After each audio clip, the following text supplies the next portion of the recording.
Tenga un cordial saludo. Mi nombre es Xiomara Vanessa Arelia Mariz. Soy estudiante del programa de Administración de Empresas en la Universidad de Pamplona. Actualmente curso el cuarto semestre. En el día de hoy voy a hablarles acerca de la historia empresarial de Colombia en el siglo XIX. Si bien el siglo XIX fue muy esquivo para el desarrollo económico del país, antes de que se diera la independencia, Colombia era un país muy pobre. Sin embargo, después de que ocurrió este hecho, se empobreció aún más. La guerra y la política debilitaron la institución de la esclavitud y por ende también la parte de la zona minera se estancó. Sin embargo, pues esto tuvo una cierta dinámica o mantuvo una cierta dinámica en Antioquia, en donde se realizaron explotaciones de oro, que estuvieron en su mayoría en manos de mineros independientes. Bueno, otra parte que se vio muy afectada cuando se dio esta guerra, cuando se dio esta independencia, fue la zona agrícola, la parte del sector agrícola se vio muy afectada. Hubo mucha pérdida en cosecha, en mulas, en producción, también se perdieron obviamente muchas vidas. Esto permitió o dio paso a que se diera un lento crecimiento económico del país. Sin embargo, a medida que fue pasando el tiempo, este lento crecimiento económico fue cambiando, se fueron realizando transformaciones económicas, debido a que se realizaron inversiones en infraestructura, se realizaron nuevas exportaciones del tabaco, de la quina, del café, también se realizaron una expansión en estas exportaciones. Entonces, como vemos, esto permitió a que ese lento crecimiento económico fuese convirtiéndose en una transformación de un crecimiento económico. También otra parte que podemos ver es que la parte de la política fue teniendo un auge. Esta parte de la política pudo tener una estabilidad cuando se terminó la guerra de los 1000 días. Esta guerra de los 1000 días finalizó a finales del siglo XIX e iniciando el siglo XX. Bueno, tocando el tema de los comerciantes, ellos en ese siglo, en esa época, pudieron desarrollar nuevas capacidades para asociarse y de esta forma pudieron crear o pudieron establecer sociedades importantes que conllevaron a la creación de empresas, pero estas empresas eran muy riesgosas debido a que en esos tiempos tenían que asumir retos muy grandes. Estas empresas son, por ejemplo, la minería de beta, las haciendas ganaderas, las haciendas cafeteras, las tabacaleras, que se dedicaban a las exportaciones. También se pudieron realizar compañías de navegación, bancos, ferrocarriles. Este gran auge surgió en este siglo, en el siglo XIX. Como vemos, la expansión que tuvieron estos comerciantes en sus actividades conllevaron a que se diera un gran paso a lo que son las empresas manufactureras y transportadoras. Si bien ciertas ciudades tuvieron gran importancia para que se diera un desarrollo económico en el país, dentro de esas está Manizales, Medellín y Barranquilla. También ciertas regiones tuvieron gran importancia para que también se diera un desarrollo tanto económico como empresarial en Colombia, fueron la costa atlántica. Allí los comerciantes realizaron grandes exportaciones, se dio lo que fue la navegación, la agricultura, la ganadería, la industria azucarera. En el Cauca también, en el Cauca se dio también la ganadería. En Antioquia se dio la colonización de baldíos, se dio mucho la minería, muy importante, se dio también la agricultura, la ganadería, los bancos, y en Cundinamarca se dio la exportación del tabaco, el añil, la ganadería, las bancas, la industria. Como vemos, estas regiones fueron muy importantes. También en este siglo, las empresas mineras, las empresas del sector minero, fueron muy importantes, dominaron lo que fue todo el siglo XIX hasta finalizando este siglo. Lo dominaron en cuanto a la tecnología que manejaban y en cuanto a las ganancias que ésta generaba. Sin embargo, también las empresas agrícolas, las empresas agropecuarias, las empresas de comercio, comerciales, también fueron importantes, por lo cual estas dominaron lo que fue la aglomeración de empresarios y trabajadores que se concentraban mucho en estas empresas. Dentro de todas estas empresas, las que más se destacaron fueron la Sociedad del Zancudo, productora de oro y plata, la Compañía Francesa de Segovia en Antioquia, la empresa minera Frontino y Bolivia. Estas fueron las que más dominaron en esa época. Sin embargo, la mayoría de estas empresas estaban en manos de accionistas europeos y norteamericanos, excepto por la Sociedad del Zancudo. Esta empresa fue la más representativa en el siglo XIX, la Sociedad del Zancudo, productora de oro y plata. Si bien estos empresarios extranjeros, pudieron introducir por primera vez, por decirlo así, aquí en Colombia, nuevas formas administrativas, nuevas formas de administrar. Dentro de estos empresarios extranjeros, los que más se destacan son Francisco Javier Cisneros. Él realizó trabajos importantes de ingeniería, dentro de ellos tenemos al ferrocarril de Antioquia. También está Juan Bautista Mainero. Él fue un importante empresario e inversionista en la historia de la costa Caribe, Antioquia y Chocó. Y el otro empresario también que fue muy importante, empresario extranjero, fue Juan Elbers. Él fue como que uno de los que pudo impulsar a que aquí en Colombia se introdujera lo que fue el barco, la forma de transporte fluvial, que es el barco de vapor.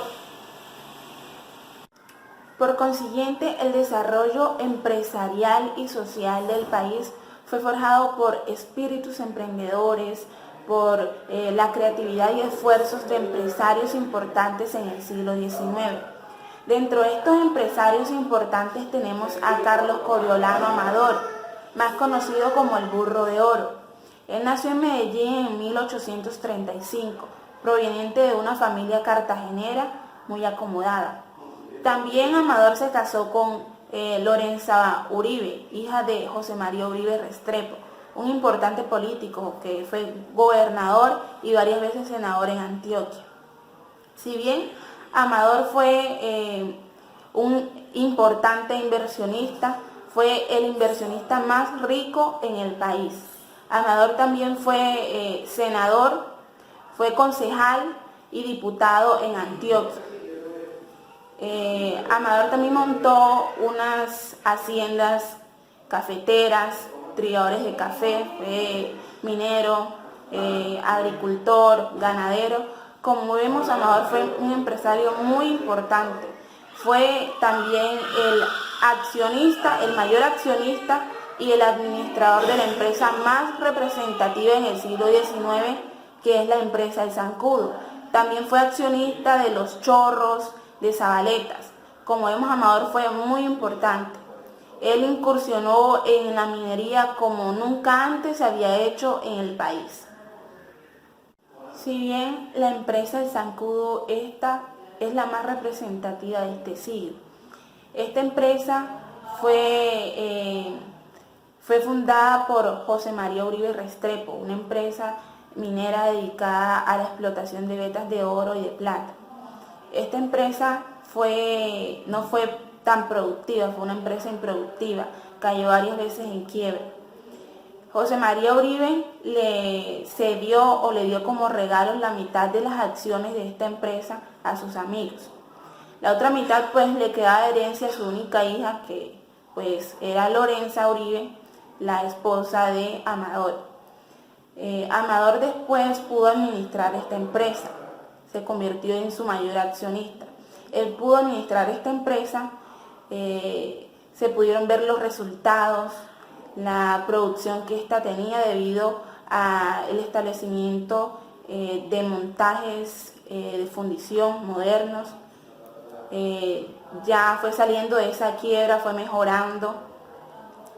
Sin embargo, Amador y los demás accionistas de esta empresa minera malgastaron todo el dinero que tenían. Como bien sabíamos, él y los demás accionistas pues obviamente eran muy acomodados, eran ricos. Y más cuando esta empresa comenzó a surgir, que se hizo más productiva, pues adquirieron más riquezas. Incluso esta empresa era prácticamente como que los antioqueños o toda Antioquia dependía de ella, de la producción que estaba. Entonces Amador y los demás accionistas malgastaron todo el dinero, todas sus riquezas.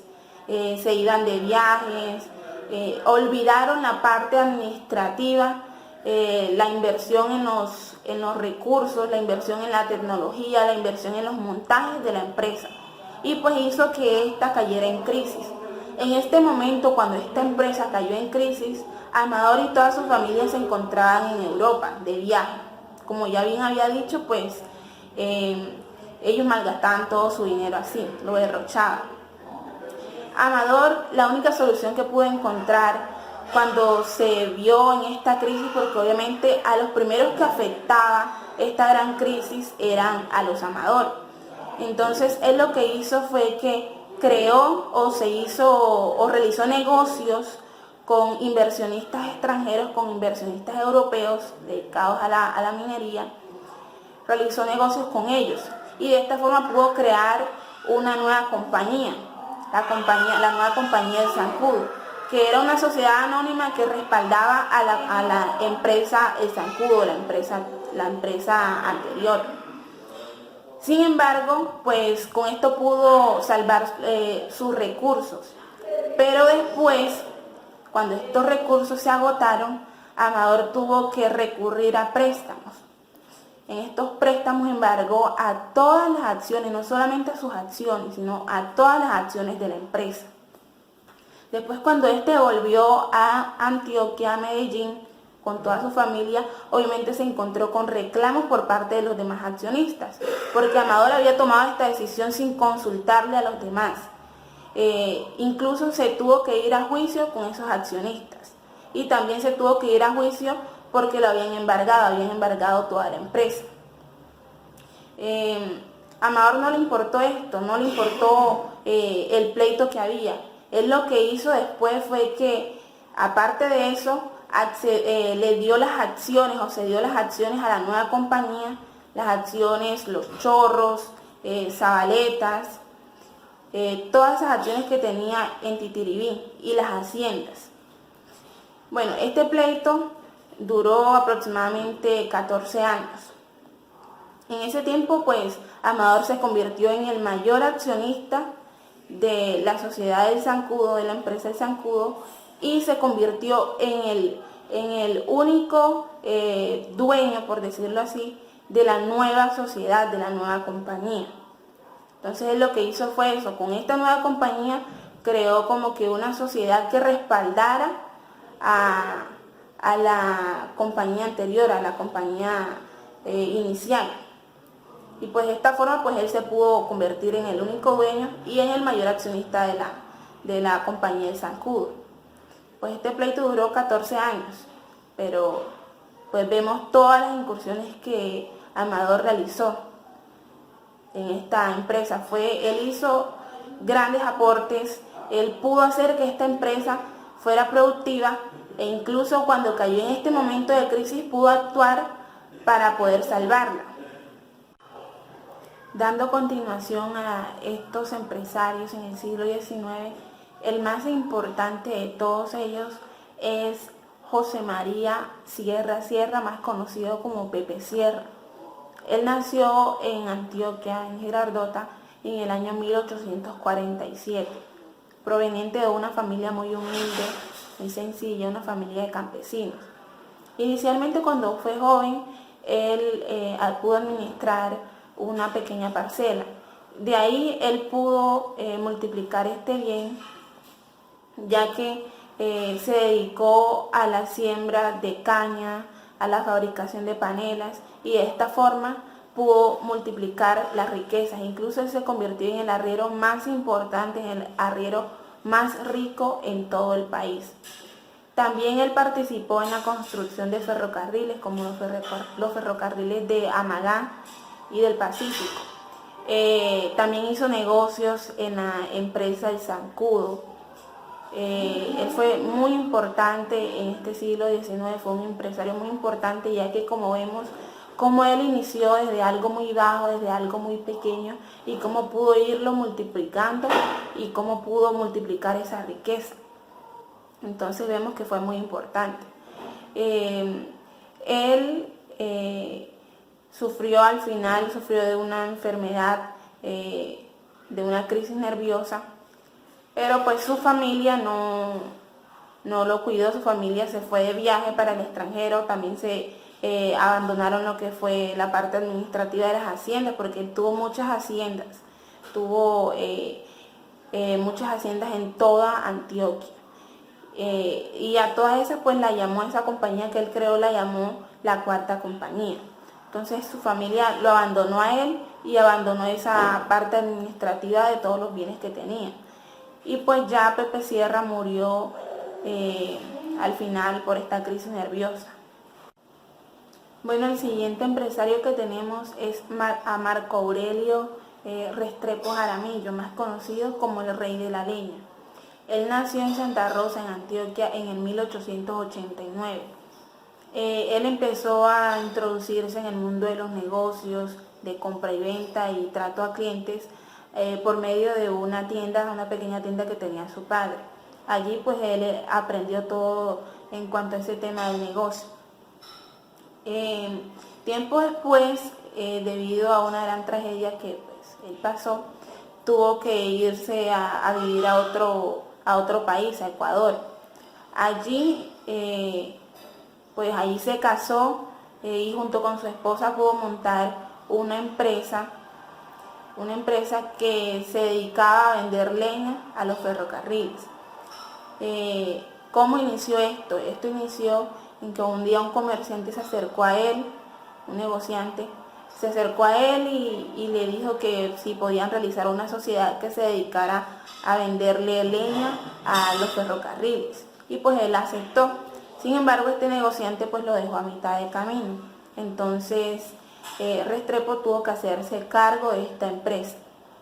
Desde esta parte fue donde inició ese auge en las riquezas que él pudo conseguir. Aquí fue donde él se empezó a hacer rico. Incluso tuvo la empresa más grande en Ecuador y también tuvo muchísimas empresas en todo Ecuador. Esta empresa dedicada a vender leña, por eso fue que le llamaron el Rey de la Leña. Entonces vemos que él también pudo incursionar en el mundo de lo que fue las haciendas dedicadas a la agricultura, a la agroindustria también. Entonces él fue un empresario muy importante.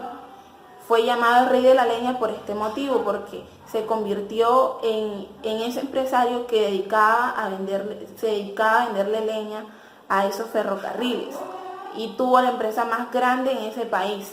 También tenemos a don Leocadio María Arango. Él nació en Medellín en el año 1831. Parte de las riquezas que él tuvo o cómo se convirtió en un gran empresario fue por las inversiones que él realizaba. Él realizaba muchas inversiones, invertía mucho. También fue dueño de 6 minas, fue fundador del Banco Central, del Banco Agrícola también en Medellín. Él era un aficionado a las piezas precolombinas de cerámica, de monedas, estampillas. Incluso fue el pionero, lo llamaron como el pionero de la valoración de estas cerámicas precolombinas de los indígenas. Y todas esas piezas al final la pudieron recopilar y la crearon y la dejaron en un museo. Entonces vemos a este gran empresario y vemos que él se hizo muy rico y que fue importante por esto, por las inversiones que él realizaba. Él invertía mucho. Y pues también, aparte de eso, pues dejó un gran legado que fue esto, el reconocimiento por esta valoración que él tenía hacia esas piezas precolombinas. Por último, tenemos a Juan Bautista Mainero. Él nació en Génova, en Italia, era italiano. Nació en el año 1831. Tiempo después se vino a vivir para acá, para Colombia, residió en Cartagena. Allí los cartageneros lo llamaban el viejo Mainero. Mainero incursionó su vida en los negocios como la minería en Antioquia y Chocó. También él fue accionista de la empresa más importante, la empresa El Zancudo. Incursionó también su vida en la ganadería. Fue un importante inversionista, muy representativo, tanto como para el Chocó, Antioquia y la costa pacífica, la costa caribe. Y vemos que fue un importante inversionista. Bueno, y como vemos, estos grandes empresarios, la vida de ellos y todo lo que pasaron, todo lo que tuvieron que afrontar, los retos, y obviamente, como todo, estos empresarios también tuvieron que afrontar estos problemas para que pudieran tener un buen desarrollo en la productividad de esos negocios que ellos tenían. Y uno de los problemas que tuvieron que afrontar en el siglo XIX fue que las vías de comunicación aquí en el país eran muy precarias. Era muy difícil comercializar los productos, exportarlos, porque había muy pocas vías de comunicación, muy pocas vías de comunicación y muy poco transporte. Entonces era muy difícil y era un reto que ellos tenían que afrontar, era un reto que tenían que asumir. Y vemos que estos eran unos grandes empresarios, unos empresarios visionarios. Y uno de los éxitos, una de las claves para que pudieran obtener ese éxito fueron las inversiones. Ellos tenían que invertir para poder sacar esa productividad, para poder multiplicar esos bienes, esas riquezas que ellos tenían. Esa fue la clave que ellos tenían, la inversión. Y pues vemos, ellos tuvieron que afrontar retos y lograron ese gran éxito, ese éxito que marcó la historia del país, la historia de Colombia, que pudo el país tener un gran crecimiento en cuanto a su desarrollo empresarial, en cuanto al desarrollo económico, en cuanto al desarrollo social de este mismo. Bueno, dando paso a otro tema que es el tema de la banca libre, el tema de los bancos, la iniciativa empresarial privada y también el incremento de las exportaciones de materias primas y de productos agroindustriales permitieron a que se consolidara la banca libre. Bueno, este fue un periodo en donde se emitían billetes que eran convertibles a monedas de oro. Estos tenían que competir, tenía que haber competitividad. Hubo un gran auge en el año 1870, en donde se crearon 34 instituciones. Dentro de ellas las que más se destacan son el Banco de Bogotá, el Banco de Barranquilla, el Banco de Antioquia, el Banco de Colombia. Y cuando se conformó, cuando se creó el Banco Nacional, hizo una sobreemisión de billetes. ¿Y esto qué produjo? Esto produjo o permitió que eliminaran o que prohibieran la banca libre. Y esto causó que los empresarios entraran en una gran crisis.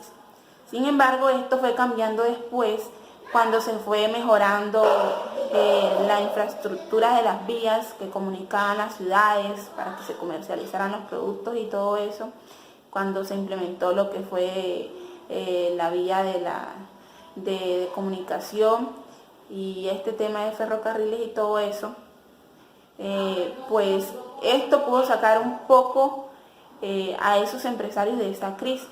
Como vemos, por la sobreemisión de estos billetes, se tuvo que prohibir la banca libre.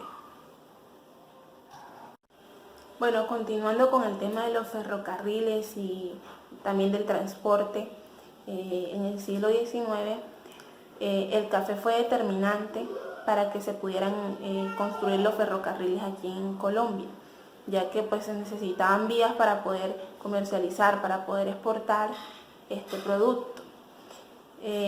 Uno de los ferrocarriles más destacados está el ferrocarril de Antioquia. Quien lo impulsó fue Francisco Javier Cisneros. También el ferrocarril de Cúcuta, de la Sabana, fueron los más destacados. En el tema del transporte, el río Magdalena fue el mayor conector, por decirlo así, la mayor ruta, la ruta más importante en este siglo para el transporte fluvial.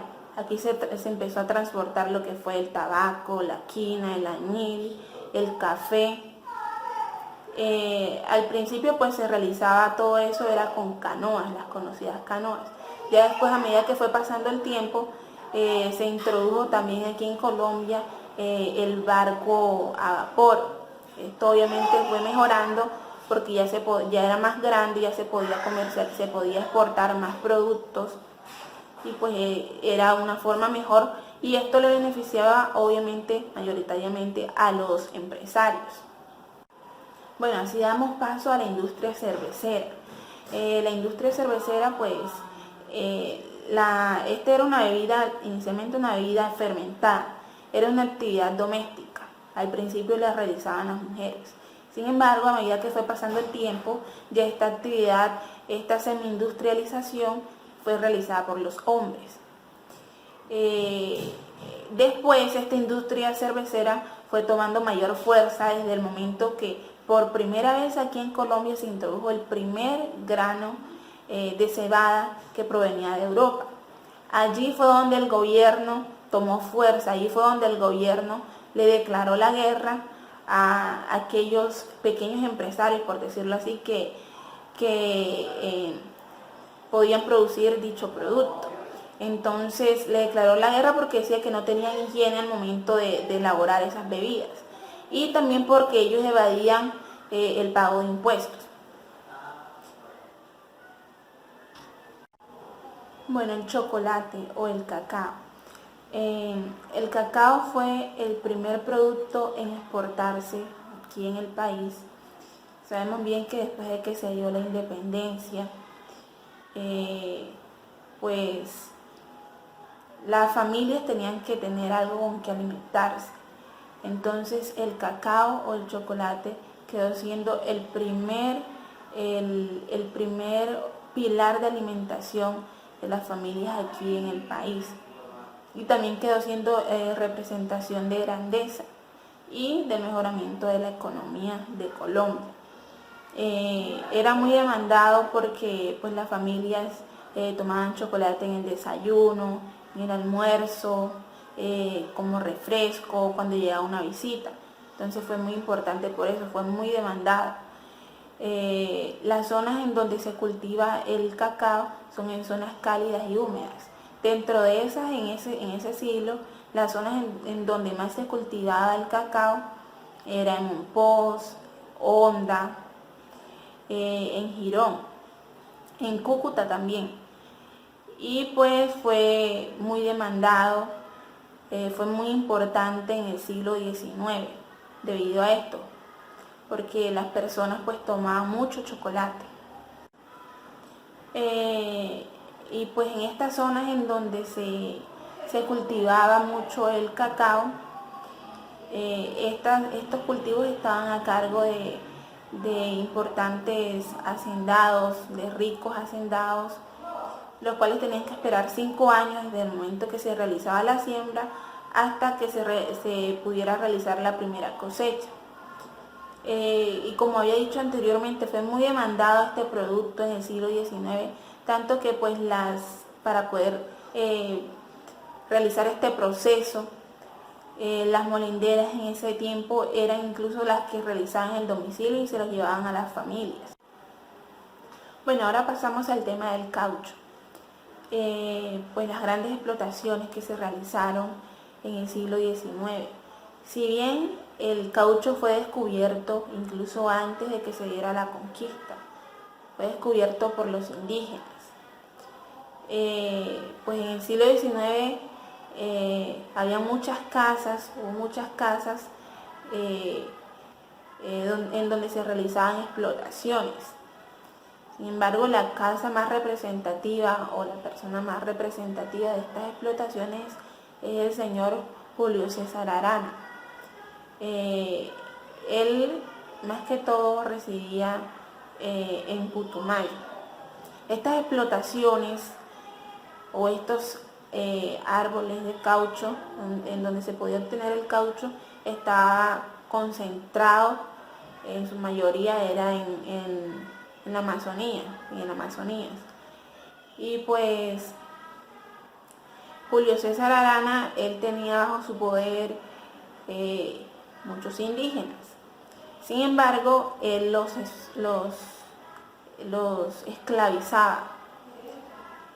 Él los mandaba a que recorrieran muchísimas zonas, muchísimos territorios para poder encontrar ese árbol en el cual se pudiera obtener el caucho. Existen 3 tipos de caucho, que son el látex, el caucho blanco y el caucho negro, pero el más importante es el látex. Ellos lo extraían de un árbol de látex, y era una sustancia blanca, y lo extraían y ellos realizaron grandes explotaciones de estos árboles. Más que todo, estas explotaciones se vieron intensificadas cuando se implementaron nuevas tecnologías, cuando se implementó lo que fueron las exportaciones, también cuando se dio la creación de autos, de vehículos. El señor Arana fue pues importante en este tema del caucho, porque a pesar de que habían muchas casas, muchos empresarios, muchas personas que explotaban el caucho, él pudo hacer que se creara un monopolio, que se monopolizara el caucho, siendo él el único que lo podía hacer, siendo la Casa Arana. Pero fue muy mal en el sentido de que él explotaba, de que él esclavizaba a los indígenas para que pudieran realizar esta labor. Los torturaba si ellos no cumplían con su deber. Si él los mandaba a que tenían que explotar tanto de caucho, tal cantidad, y ellos no podían cumplir con esa labor, porque es que encontrar un árbol de látex para poder obtener el caucho era muy difícil. Entonces, si ellos no cumplían con esa labor, los torturaban. Entonces, en ese sentido, pues fue muy malo. Pero pues sí contribuyó, en el sentido empresarial, contribuyó mucho en esto, en estas grandes explotaciones, en que también pudo monopolizar esto. Sin embargo, esto fue perdiendo como que un poco de fuerza con el pasar del tiempo, debido a que ya no solo en la Amazonía se podía encontrar estos árboles, sino que ya lo pudieron esparcir en diferentes partes, debido a que extraían semillas del Amazonas. Entonces tuvo competencia en cuanto a las plantaciones, que realizaban plantaciones por otras zonas. Entonces pues ya ese monopolio como que fue perdiendo fuerza.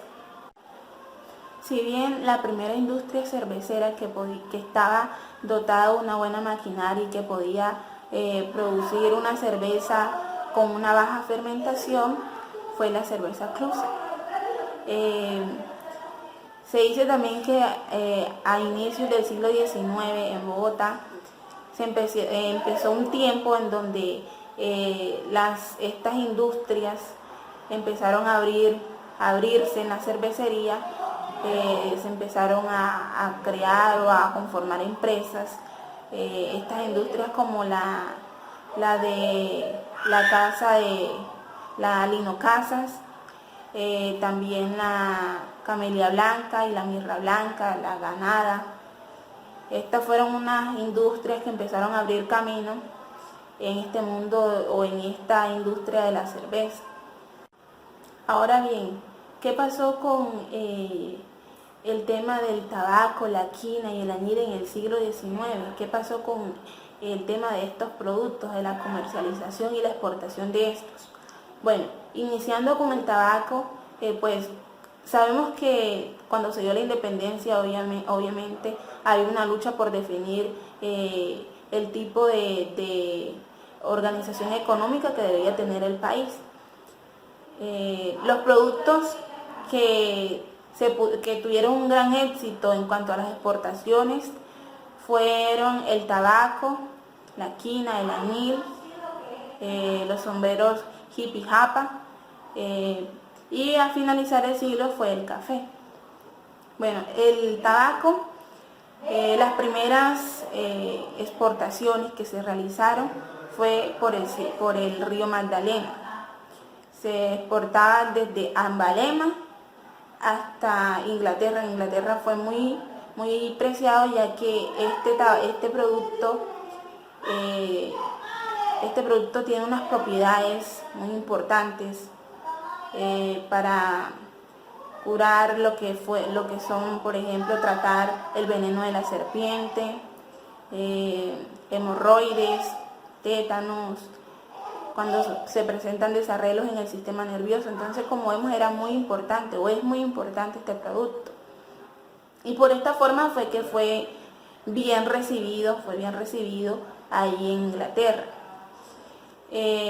Al principio existía un monopolio de este producto, y esto obviamente causó que hubiera limitación para que se pudiera cultivar el tabaco, y también propició a que personas o a que en diferentes regiones se cultivara clandestinamente este producto. Ya después, a través de la llamada reformas de mediados siglo, a través de la ley 23 de mayo de 1848, este monopolio finalizó. Se pudo eliminar este monopolio totalmente. Y esto conllevó a que obviamente hubiera una gran expansión en las exportaciones, una gran expansión en la comercialización, porque ya todos podían cultivarlo, ya todos podían comercializarlo, ya no era uno solo. Sin embargo, las exportaciones del país, de Colombia, decayeron, entró una crisis debido a la gran competencia que tiempo después se presentó en el exterior. Había mucha competencia con otros países. Y también porque se presentaron problemas en cuanto a la calidad, problemas internos en cuanto a la calidad del producto, del procesamiento y del empaque. Y pues las exportaciones del tabaco duraron aproximadamente 26 años. Si bien las regiones en donde pues hubo gran importancia para que se diera la comercialización y la producción del tabaco fueron Valle del Cauca, Valle del Magdalena, Santander y Bolívar. Ahora siguiendo con la quina es un polvo amargo que se extrae de la corteza de un árbol quino. Esta posee unas grandes propiedades como antiséptico para tratar las fiebres tercianas, y fue muy importante en el siglo XIX debido a estas grandes propiedades, y además que podía tratar la fiebre, la malaria. Entonces era muy importante por esto. Fue tan importante que ocupó uno de los primeros lugares como plantas medicinales a nivel mundial. Incluso el valor de la quina era su peso en oro, es decir, la cantidad que yo vendía, que pesara de la quina, esa misma cantidad me la iban a pagar a mí en oro. Entonces es una gran importancia en este siglo XIX. Las regiones en donde más se explotó la quina, en donde más se comercializó, en donde más se realizó esas exportaciones, fueron en Santander, Tolima, en Cauca y en Cundinamarca. Y tenemos ahora el añil. El añil es un polvo azul. El añil es una pasta azul. Esta pasta se obtiene de la maceración de plantas del género índigo. la utilizaban mucho en el siglo XIX para poder teñir las túnicas de los sacerdotes.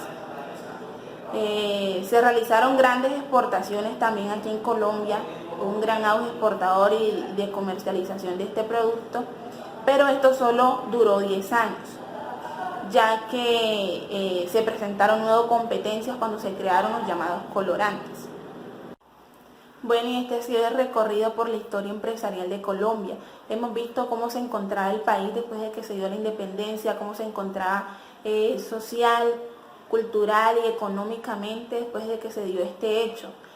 Vimos también los empresarios, los grandes empresarios que forjaron esta historia, también los productos que más se comercializaron y que más se exportaron en el país, cómo fue el trayecto para que se dieran lo que fue las construcciones de ferrocarriles, cómo fue el transporte en el país en el siglo XIX. Y vemos que es muy importante conocer esto porque esto nos permite estar más comunicados o más familiarizados con nuestro país, con nuestra historia, con nuestra identidad.